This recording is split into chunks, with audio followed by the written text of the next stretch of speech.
The time is exactly 7:30. You're still with me, Salailo Makwidir, on Friday Night Sports with Vakir Daud, standing in for Vakir, who's out in Cape Town covering the Springboks sevens as the sevens World Cup has just started. So I'll be with you. I'll be chatting with you for the next half an hour. But right now, I have a really interesting guest joining us on the line, Zeca Marques, former Moroka Swallows coach. Also had a stint with Black Leopards. If you know him, you probably remember him for his trademark taking off the jacket celebration. Very passionate coach on the sidelines. So he'll be chatting to us briefly about his time coaching at the pinnacle of South African football, the PSL, one of the most toughest leagues in the world, and also development, what he's currently doing. He's currently the technical director at Balderstone Sports Institute. He'll be chatting to us briefly about that, and breeding new soccer players in South Africa, introducing new types of breed of soccer players that we haven't seen in a very long time at the Balderstone Institute. I'm not sure if he's with us on StreamYard yet. Coach Zeca. Yeah. Thank you for having me on Hi, your show. how are you, Coach? Very well, thank you. First, before I go anywhere, where have you been? Where have you been? You've been out of the coaching scene for a very, very long time. I'm sure you sorely missed. Where have you been, and why have you not been back? I'm around. I've never left. I live in South Africa. A lot of people think I'm actually go back to Portugal, which is not true. I live here. I mean, I'm from Joburg. I'm in Edenvale, Mm, so I live here. Unfortunately, after the last job, I decided to take a break from football. It really, the way I see football at the current moment, it's really not worth our effort and as coaches to put so much into the game and not even be recognized and appreciated. And you mm, see, just yesterday, a coach was fired after 7 games.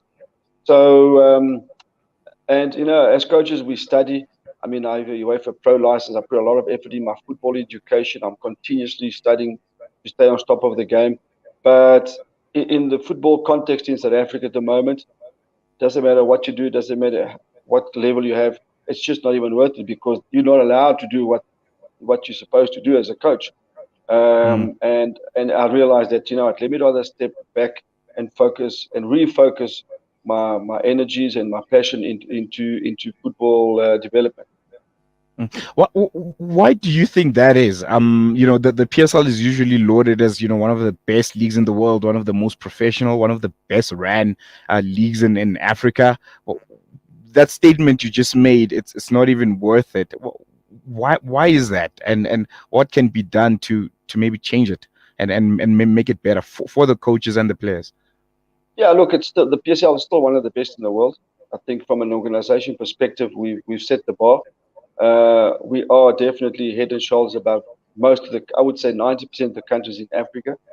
Looking at our facilities and looking at what we offer, we're definitely up there. So from that perspective, even the sponsorships, the events, the tournaments, television, just we're different class. Mm, However, when it comes to the ground, when it comes to football per se, our biggest challenge is that we have coaches who have to study to be football coaches, and you have football owners who don't know, and I'm going to use this word loosely, who are mm, clueless when it comes to football, and they want to tell you how to do your job. mm, And if you talk to, unfortunately, a lot of the coaches at the moment, they're employed, so they'll always be diplomatic in what they say. I don't have to be diplomatic anymore. I don't want to get involved in football. I can say what I want now. I'm not involved. Um, and when you look at the club owners, they interfere in your job. They tell you how to train. They tell you who to substitute, when to substitute, mm, how long you must train for. And this is what you have to endure on a daily basis. To me, mm. it's disrespectful. It's not respecting our profession as coaches, um, and that's the sad part. Unfortunately, a lot of my colleagues they have to coach because you have to earn a living. They endure the pressures of what they go through on a daily basis, almost humiliation. I would use the word humiliation on a daily basis, and I'm just not up to that, to be honest. And that's why we seeing, and you talk to people in the game. Last week I had a chat with a football agent, and he said South African football is in a downward spiral, and it's a fact. Our standard is low. I went overseas not so long ago, actually about 2 months ago, when I was in Portugal, to talk to about my academy, and there's no credibility in our football, zero, and that drops off from Bafana Bafana. At least Banyana have brought some positivity into our game, and all of a sudden the focus is on Banyana, where the focus should actually be on Bafana Bafana. And it's a reflection of our players. It's a reflection of a standard. It's a reflection of coaching. I mean, just yesterday, someone was appointed to be from a manager all his life. He becomes a head coach. And this is what we see. So how can you be involved in an industry where people don't respect the coach? It's very difficult. A lot has been said, particularly with the chopping and changing of coaches in the PSL, and just how quickly it happens, and how coaches are seemingly not given enough time, and maybe sometimes even resources to get the right results, get the right combinations, but then they're expected to bring these results that don't necessarily match the investment made in. Do you think a club like Chippa United and what's currently happening there, do you think it's maybe a reflection of a much bigger problem that we have in the PSL? And maybe you can just give me your thoughts on the sacking of Coach Dane Clay just last week. Yeah, of course I'll give you my thoughts. My thoughts are that you cannot start a season without planning previously. A lot of the PSL clubs still have trials. Where in this world do you have trials when the season's already started? Where they sign players without the coach's consent, where they sign players and then they bring the coach afterwards to make it work. So it's almost like telling the chef, here's your recipe, and the chef gets in and says, but this is the wrong recipe. Well, you're going to make it work. How do you make it work when it's the wrong recipe? Because people interfere. They don't actually understand the game. And the other day I was chatting to a club owner, and he says he's been in the game for 30 years. I've been flying for 30 years, doesn't make me a pilot either. And that's the problem. People think because the problem with football is that everyone has an opinion about the game, which is okay. But they don't have the expertise to run a team. They don't have the expertise on leadership, on running a training session, on how to get the best out of players. Football is more complex. They just take Peter off and put Sam on. If football was that simple, then everyone would be a good coach. And why are some coaches more successful than others? Because there's certain things that they bring to the game. And at this stage in South African PSL, we are all at one level, because it doesn't matter who you take and who you bring in, nothing's going to change. Let's go back to Chippa. Why does Chippa not get better every year? It's the same. It stagnates. Why? Because the principle is the same of running a club, and there's quite a few other clubs that do that. So it's very complex, and it's sad, because as coaches, we need to have our coaching license. We need to study. We need to do continuous education. But all that is meaningless when you have a club owner telling you, put this chap, take this guy off. During the game, you get a little piece of paper, substitute number 6. Does football work like this? Football is not PlayStation. It's more complicated. Coach, we love our league. The PSL is a source of happiness for many South Africans. We are a soccer loving country. How do we fix it? How do we get it right? As someone who's been in the trenches, who's seen the darker side of it, unlike all of us who've been on the outside and just observing, seeing the results, seeing the chopping and changing of coaches, how do we fix South African football and get it to a level where it can compete? And obviously that will also spill off to Bafana Bafana, because when the league does well, the national team automatically also does well. Firstly, we've got to get our development structures right. We need to have more leagues. We need to have more provinces being involved in development. And development is not having an academy somewhere in the sticks or wherever, even like mine. I'm just contributing. I'm one element in this cog of development. But we need to have leagues. Youngsters playing in Toyondo, Venda, there needs to be a league operating. In the Free State, there needs to be a league, competitive league, with juniors playing on a weekly basis. Once you get that, then all of a sudden you're broadening the pyramid. The base is broadened, and that's where you start getting the numbers coming through. At the moment, our pyramid of development is actually inverted. So the quality is not there. The talent is definitely there, but it's just not good enough. And it's not by talent is not a resource for long-term success. Talent is one element for long-term success in football. But you need to start respecting the coaches more, give them the credibility that they deserve. It's a profession, just like any others. I'm a UEFA Pro license. I'm registered in Portugal. My license is registered as a football coach profession. Hmm. Yeah, I wonder if it is if it's even considered a profession. And because of that, there's no respect. And because of those situations, club owners or managers, whatever, interfere daily because they have an opinion that football, you take X out and you put X in, and things happen. It doesn't work that way. And that's why we almost like the dog trying to catch the tail. We're going around in circles. I would like just to take it a bit back. You were the coach of a very successful Swallows side, Moroka Swallows. Well, Swallows now. How was that? Spending time at such a big institution of South African football like Swallows, and also being on the outside, and or maybe you were still inside the institution when we could see Swallows just not being Swallows anymore. Breaking apart like it did and the wheels just coming off. Maybe you can just give us like a recollection of your time at Swallows and what you made of it until things became what they are. They were relegated twice, and means and resources had to be put together for them to come back to the top flight of South African football. What do you make of that and your time in the PSL with Swallows? I was very privileged to have a group of players that were mature, responsible, and professional. Um, Even in those days, there were cracks in our team. Even the days with Gordon and previous coaches, by the way. It was just that we had a good group of players who cared about the club.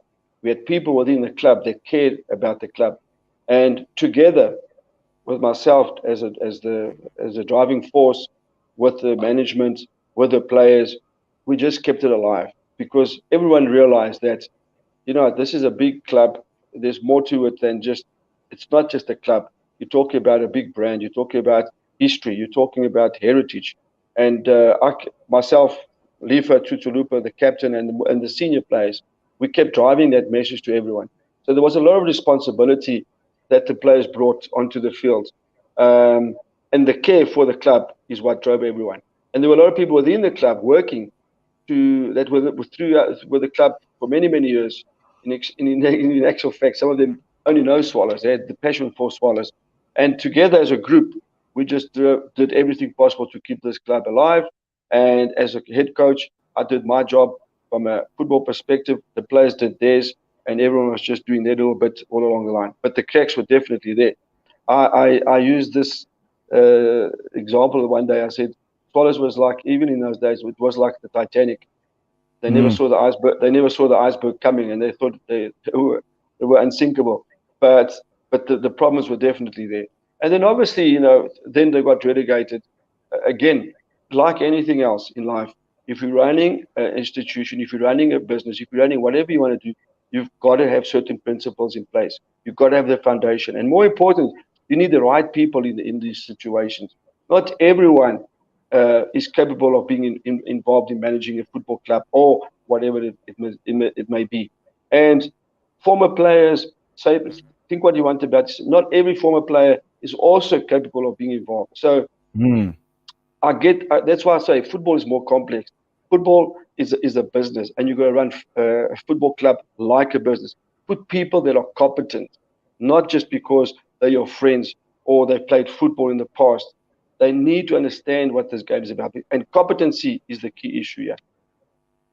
I think what really fascinated me about that Moroka Swallows, obviously from 2011, 2012, 2013, is you took a group of players that many would have called rejects, these rejects of the PSL. These players came from big clubs, came from Orlando Pirates. You had your Bennett Chinenes, you had your Terminator Mabalani, Lerato Shabangu, players who, seem to have passed the expiry date, but you were able to make a really good competitive team that ultimately won, went on to win a title. And those players, some of them even at that, with that tagline of rejects, were even recalled to the national team. I remember Lerato Shabang being called to the 2013 AFCON. What was the secret behind that? Because it worked. The Swallows that season were forced to be reckoned with. I'm the type of coach that cares about the human factor first. And I realized then that we're dealing with human beings that were disregarded, that were almost sidelined by other football clubs when they didn't even appreciate them or valued their services throughout the years. And I realized that if I could ignite that passion again, and if I could care about bringing the best out of them, they would give me 100% effort. And that's exactly what happened in Swallows. I'm a coach that care. I look at the human factor first. I looked at most of all the players I had. I looked at them. I'm like, wow. I'm so privileged to be a coach of players that stood for more than just football. You mentioned Lerato Chabango, Chanenis, Joseph Bakanya, David Matibula. These were, in anywhere in the world, they would be recognized as superstars.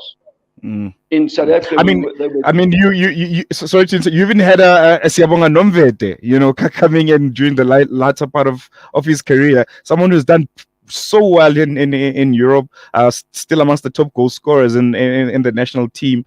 But it took you and that management of Swallows that season to kind of make people realize who's this guy. Why do we seemingly have forgotten about him? And again, I go back to coaching, and coaching is not for everyone, and that's why some coaches are successful and others are not. And my success has always been, and every club I've been to, my success is the human factor. I respect players for who they are. I respect them for their past. I respect them for their contribution. I don't look at the age, because I realize that with age comes experience, and you cannot buy experience as a youngster. You cannot buy it. So I take those elements, and the fact that most of them aren't even respected from the clubs that they came from. For them, when they meet a coach like myself, and I have to say this because these are the facts, that cares about them, that wants to bring the best for them, that wants to help them grow and earn a living to support their family, they start realizing that I'm there to help them. And together, it was this unity, it was the chemistry that we created amongst ourselves. That there was bond. We were almost like a bond of rebels, because even myself, when I took over the job, people were like, "Who's this character?"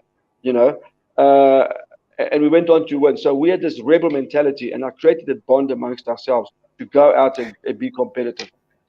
Speaking of rebels, I did a bit of research, and I heard from a little birdie that during the Arab Spring, you actually downloaded little short videos of the revolutionaries, the rebels that were in the Arab Spring, and you'd actually show the team those videos of the passionate people trying to make a change in whatever part of their world, and saying we can do the same in the footballing field. What was that? Absolutely right. Absolutely right. And I'll tell you why I did it. Because we were competing against clubs that financially were stronger, they were more glamorous, they were better organized, they had everything going for them. What did we have? We had our soul. That's all we had. We had our soul. We never had anything else. So I had to go to the heart of the player to make him realize that we can be unbeatable if we reach within ourselves, and we had something to prove. And it was this mentality and this attitude that drove us. Every game for me was a battle. Every single game. And that's why people don't actually understand. I threw my jacket, not because when I started throwing my jacket, I threw my jacket in a moment of spontaneous rebel attitude, because people disregarded me. And even people within my own club, by the way. Okay. So for me, I couldn't swear at them. My only reaction was, yeah. In your face. In your face. And it was that attitude that I carried through into the team, every game, every training session. Next week it's another battle. Next week it's another battle. And it was that emotion that I drove. You touched a bit about the importance of development. You're involved right now with the Balderstone Sports Institute.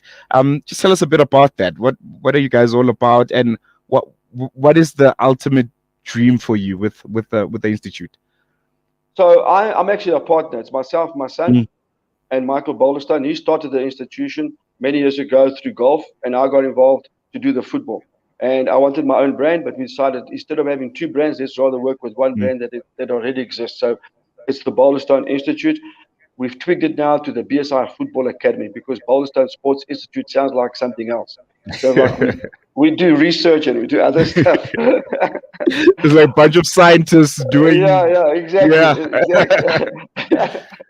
So we now tweaked it to the BSI. So when I started the concept of the BSI Football Academy, my main aim was to address the shortfall that exists in South African football, and that is to develop players that are holistically, mentally, physically, and footballly prepared to play at the highest level. That was Mm, my main aim.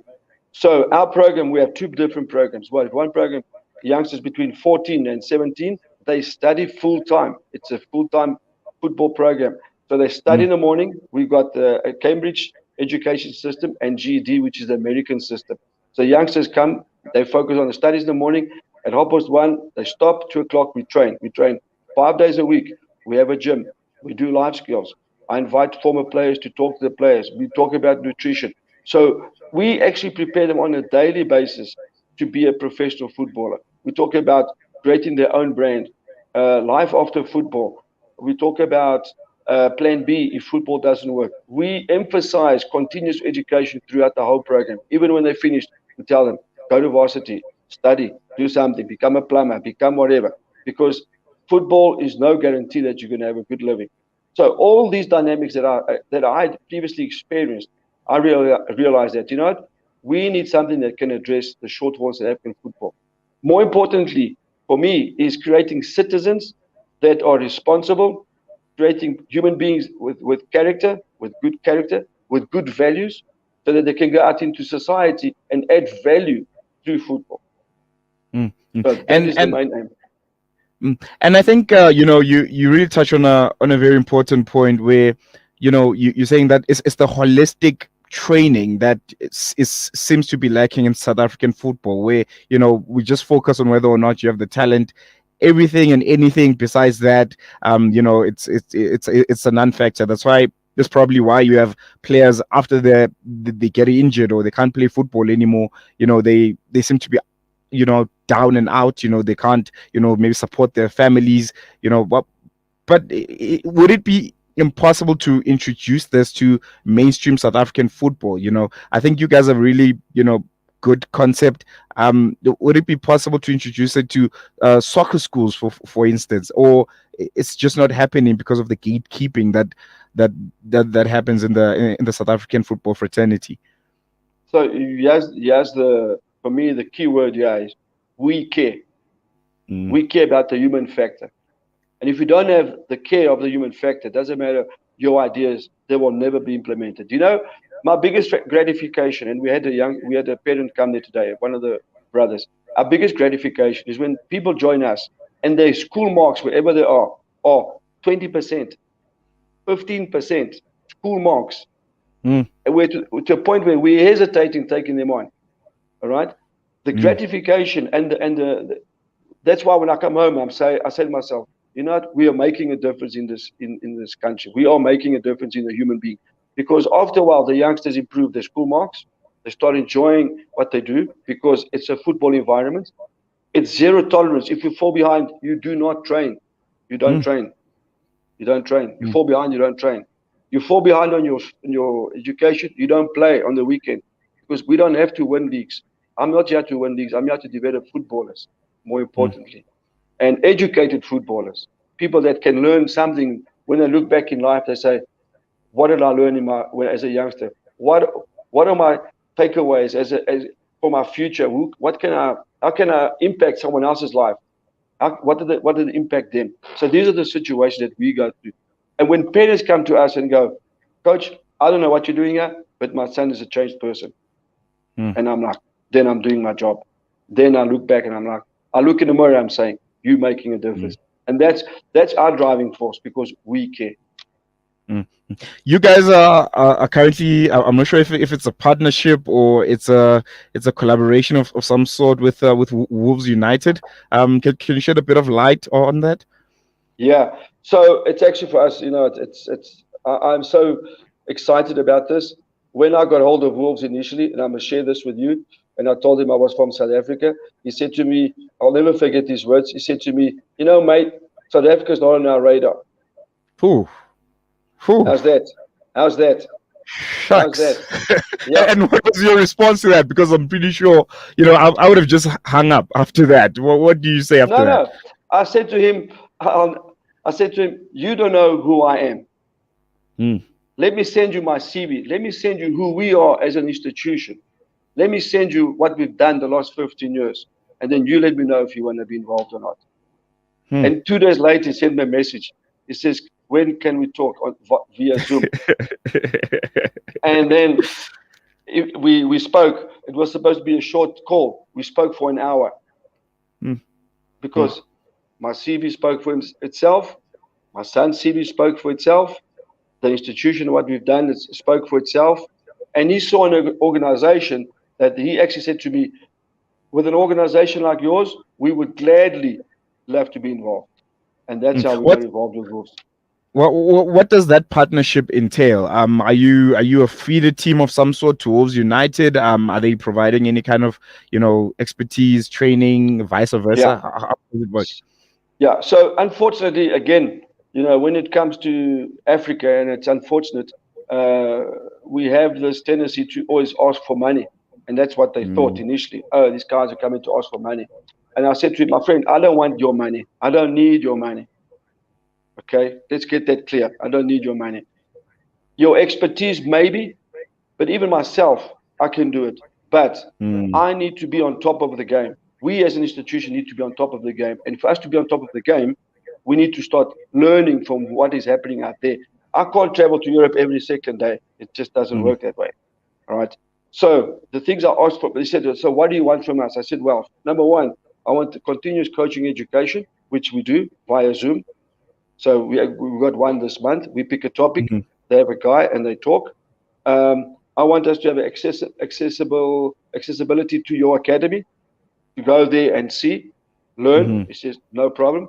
I said, I want us to be an extension of Wolves. I want you to see us as an extension of Wolves. Don't just see us as an academy in South Africa.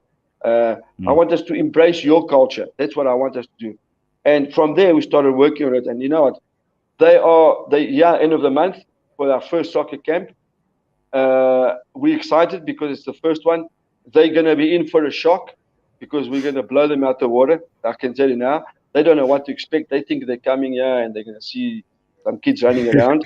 Yeah. And we're just going to take it to the next level from an organization, from everything, from the fields. Our academy, I'm very blessed. We have good people working with us.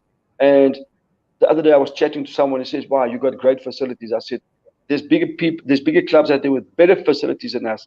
It's the people that make this work. And that's where we come in. The people Yo, make it work.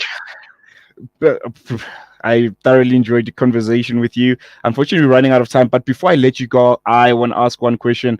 Would you come back to the PSL if the right offer, the right club came looking for you? Absolutely. I think I can still contribute. I know the last club I left, you know what's great for me? When I leave and the players tell me, Coach, you're the guy I've learned the most with. Coach, I've learned a lot. Coach, you've changed things. I see football different now. I see life different. Because when I go there, I don't just coach football. I coach the human being, the human factor. Because you've got to connect it to the human factor. And those, when I leave, they say to me, wow, I'm a better person now. In 4 weeks, 5 months, whatever it is, I'll go back. Absolutely. Because for me, football is more than just football. No, Coach, thank you so much. Thoroughly enjoyed the conversation. Hope we can touch base some other time. And you're doing really brilliant stuff. And congratulations on the academy, the partnership with Wolves. And you are on my radar now. Thank you. I really appreciate your time. Thank you for having me on your show. Really appreciate it. Thank you. Thank you, Coach. That was Coach Zeca Marques, the current technical director of Balderstone Sports Institute, former Moroka Swallows coach, also coached the team down in Venda. Why am I forgetting? Black Leopards. Yes, former coach of Black Leopards. Well, they've been relegated for so long, we're even forgetting who they are. They need to make a comeback. But otherwise, it was a real pleasure to be with you this Friday. Next week, the Akir will be coming back, inshallah. But for me and Sadiq on the other side, assalamu alaikum. Good night. Enjoy your weekend and let's enjoy sports.